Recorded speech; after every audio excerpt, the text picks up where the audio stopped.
اهلا بيك في قناة الجهنمي. النهاردة الحلقة التانية من ادراج الرسوم البيانية. حلقة النهاردة هكمل لك في اللي احنا بدأناه في الحلقة الاولى من ادراج الرسوم البيانية، بحيث ان انت توصل لدرجة احترافية ان انت ازاي تعمل رسم بياني من جدول بسيط او من جدول خاص بيك، وفي نفس الوقت توصله للإدارة، او لو انت بتعمل برزنتيشن في ميتنج او بتعرض يعني الحاجة بتاعتك، الشغل بتاعك، توصل بيه لدرجة جميلة يوصلك ان انت تقدم اللي هي الداتا بتاعتك او تقدم البيانات بتاعتك بشكل يوصل بسهولة للناس، ويساعدك طبعا في عرض البيانات بتاعتك. يلا بينا ندخل بالانترو.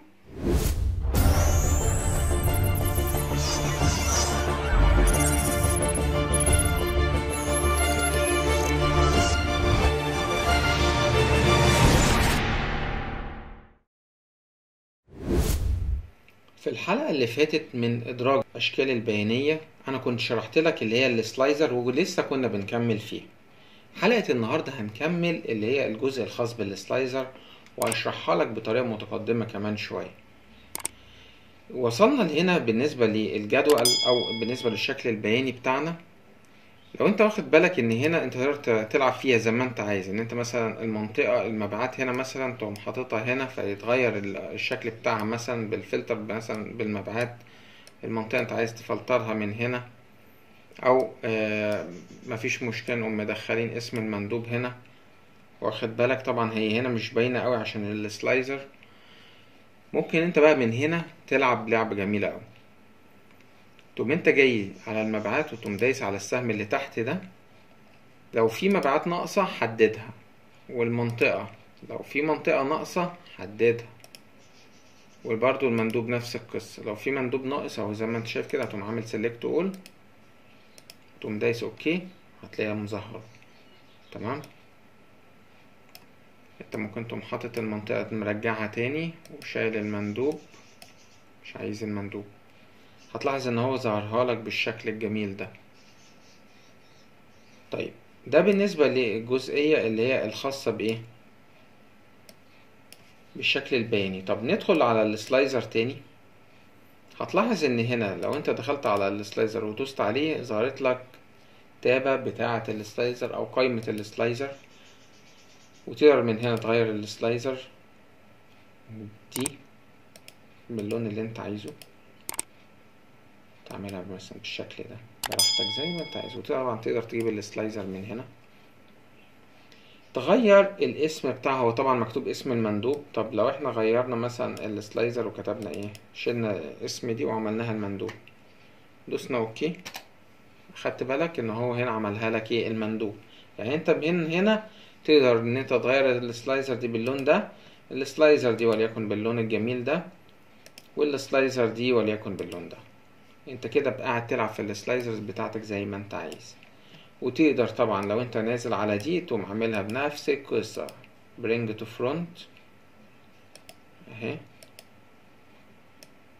وسند باك، والقصة الخاصة بالسلكت بين اللي هي الحاجات اللي ظاهرة اهي عندك، والالاين والجروب والحاجات دي كلها انا كنت شرحتها في اللي هي الحلقة اللي فاتت تمام. وفي حاجة اسمها ريبورت كونكشن، ان الريبورت ده بيعمل مع بيفوت تيبل كام.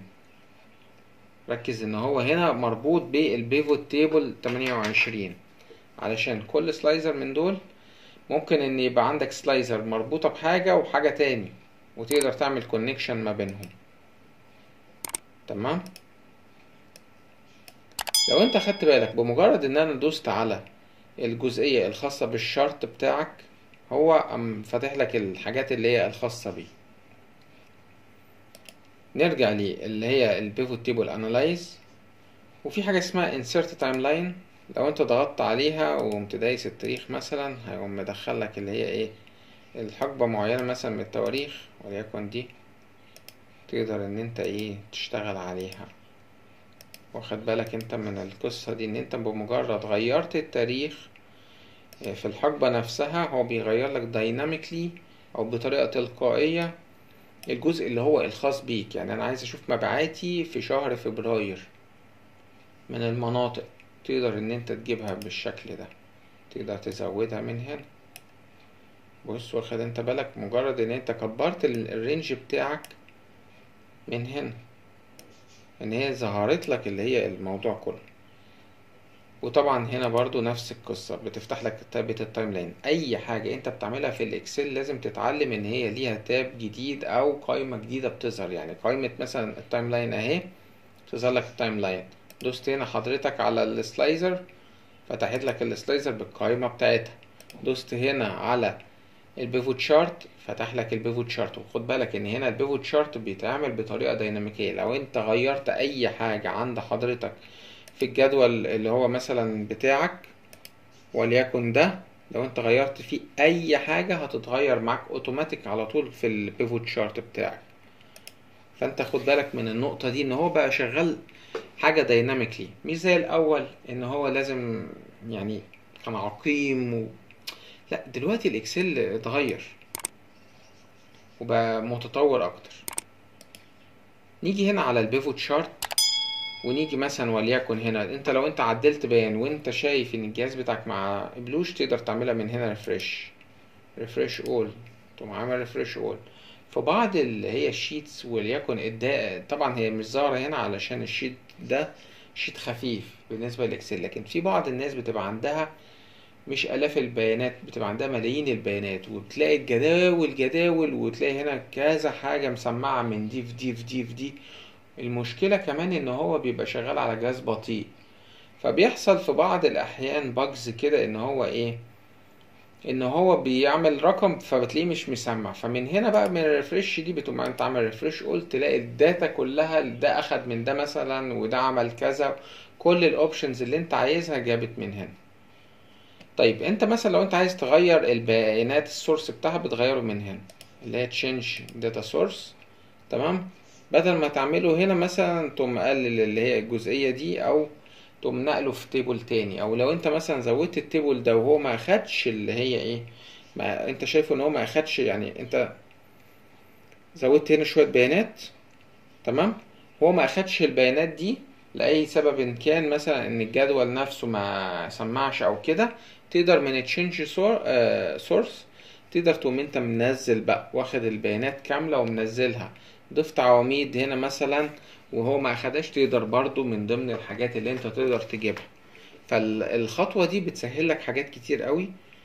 وفي نفس الوقت لو انت البيانات اللي انت ضفتها، اللي انت شغال، طبعا انت بتشتغل على البيانات دايناميكلي، يعني ان النهارده لو في شركة الجدول مش هيبقى كده، هيبقى مثلا لحد هنا، وده هيبقى مثلا مبعت يوم تاني، يوم تالت. لو فرضنا ان هو ما سمعش معاك، تقدر من خلال تشينج بيفوت داتا سورس وتقوم معلم، تمام، تقوم معلم على الرينج اللي انت عايزه، وليكن مثلا الرينج اهو، فاهم، زي ما انت شايف كده. فالموضوع بيبقى سهل وبسيط جدا.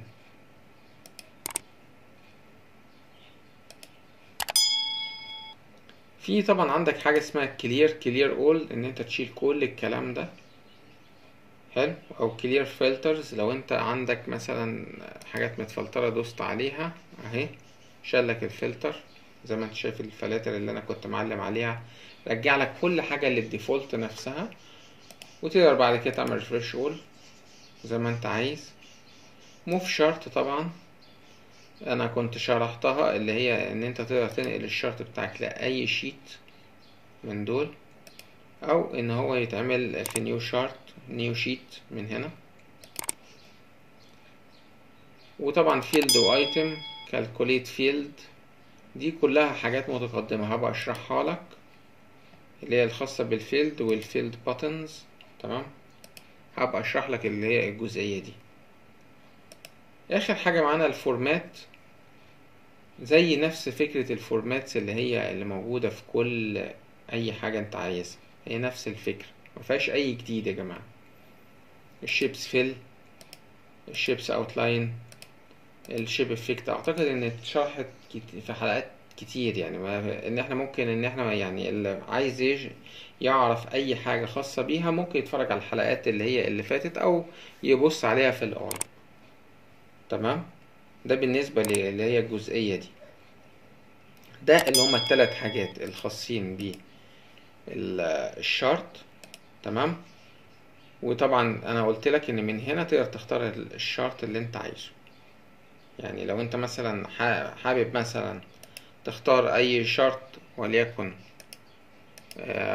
شرط يكون مباشر، تقدر ان انت تختاره من هنا، ودي هتسهل عليك حاجات كتير قوي. نفس القصة كده ان انت عايز تقوم دايس وتختار اي شكل من دول، او تختار مثلا الاشكال دي زي ما انت عايز. دي مثلا، واخد بالك، دي هو من نفسه هيظهرها لك، واخد بالك انت من القصة. بس هو طبعا بيفضل ان انت تاخد الريكومندد شارت، عشان الريكومندد شارت ده من الحاجات اللي بتقولها لك الاكسل ان انا بريكومند بالنسبه هيبقى اكثر تنسيقا مع الجدول اللي انت عايزه. وبهنا تكون حلقتنا انتهت. تمام، واتمنى تكون عجبتك الحلقه. زي ما شفنا في حلقه النهارده ان انت ازاي بتعمل ادراج للرسم البياني. يا ريتك لو عجبك الفيديو اعمل لايك للقناه اقصد اعمل لايك للفيديو وسبسكرايب للقناه، وشيره لأكبر عدد من الناس عشان يوصل للناس المستحقة ليه. ويلا بقى. ولو انت محتاج اي حاجة ابعتها لي في تعليق وانا هعملها لك في حلقة لو تطلب الامر. سلام.